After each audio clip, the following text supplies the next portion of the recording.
guys, it is Kristen with Mermaid Wax. So today I'm going to talk to you about how thin you can lay a wax strip. This will vary greatly depending on what wax you're using.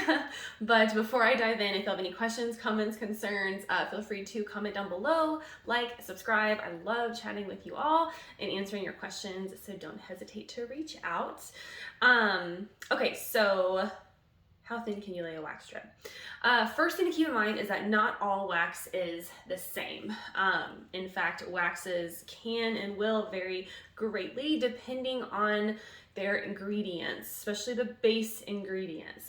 So waxes will either be elastic or non-elastic waxes.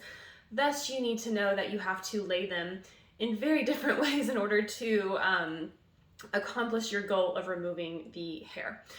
So elastic waxes allow you to lay them very thin due to their elasticity.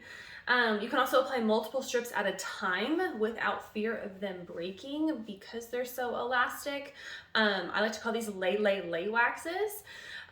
So for example, here at Mermaid Wax, then Signature Series and Experimental Series are lay waxes. They are super elastic. You can spread them really thin and you can apply multiple strips before having to go back and remove them. Now, if you lay them too thick, then it's going to take them a longer time to cool, which means it'll take you a longer time before you can actually remove that strip. They are intended to be laid very thin, thinner than most hard waxes, if not all, because of their elasticity. So lay them thin, and you can, if you do actually lay it in the correct way, which is thin, you can remove them just as fast as Pro Series. So I'm actually wanting to show you the difference between laying it thicker and laying it thin, so you can see just how quickly they will cool and can be removed. So I've got Signature Series Raw here, and I will first do a thin strip. So you can see, you should definitely be able to see the skin through the wax. Should be very thin, just like that. Okay, and then I'm going to show you a thicker strip on my other arm, which is how I think you would lay a non-elastic wax, just like that. So we've got a thin strip and a thick strip. So here, this has already cooled. I can already remove it like that. You can also tell how elastic it is because you just see the stretch. It's awesome. This one, it's still a little gummy. So I can still remove it, but it also probably would have been beneficial if I could have left it for a second longer so it didn't get stuck to my nail. But yeah, you can apply elastic waxes thicker, but they're much better to apply thin like they are intended. Now, the other side is non-elastic waxes. So here at Mermaid Wax, that would be Pro Series, Poseidon, if I could say my own wax names, Poseidon, Medusa, and Calypso.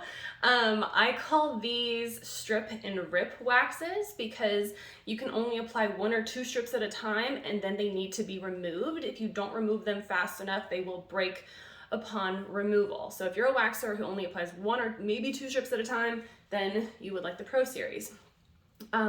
If you lay Pro Series thin, like you would Signature or Experimental, most likely it's gonna break, at least if you don't remove it as soon as you lay that strip. So now I'll show you the, I actually have Medusa here, and I will show you spreading Medusa thin and then spreading it how it should be spread so you can see the difference.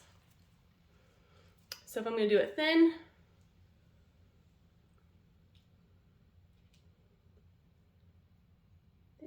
make our lip, come back down. So that's how I would spread signature or experimental normally. And then we're gonna do how it should be spread, which is on the thicker side.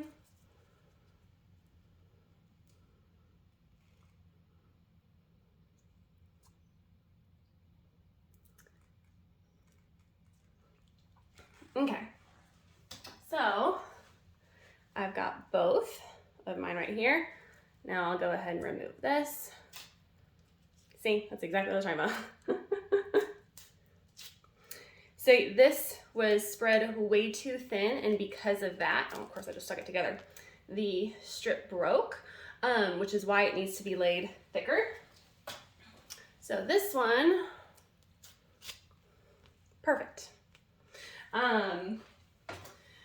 It is extremely crucial that you are aware of the type of wax that you're working with, because if you're laying the wax in the incorrect way, it's not going to perform how it's supposed to. So you actually might have a good wax, but you're not using it correctly. So it's not working the way you would like it to. So it's extremely crucial that you know what type of waxer you are, so you can pick a wax that is best going to fit your needs. I myself am a lay waxer. So I like to lay 3 to 5 strips at a time before I go back and remove them. So I'm always gonna pick signature series or experimental series because that's my waxing style. But if you're someone who only does 1 or 2 strips, then Pro Series is probably for you. Keep in mind with elastic waxes especially, the thinner you can lay the wax strip, the more it saves you on the cost per service because you're using less wax per service. That's always something to keep in mind, but I hope this helps. So yeah, whatever wax you're using, be aware if it's elastic wax or if it's a non-elastic wax so that you know how to lay your wax and get the best performance with the wax that you are using. I hope this helps. Thanks, guys.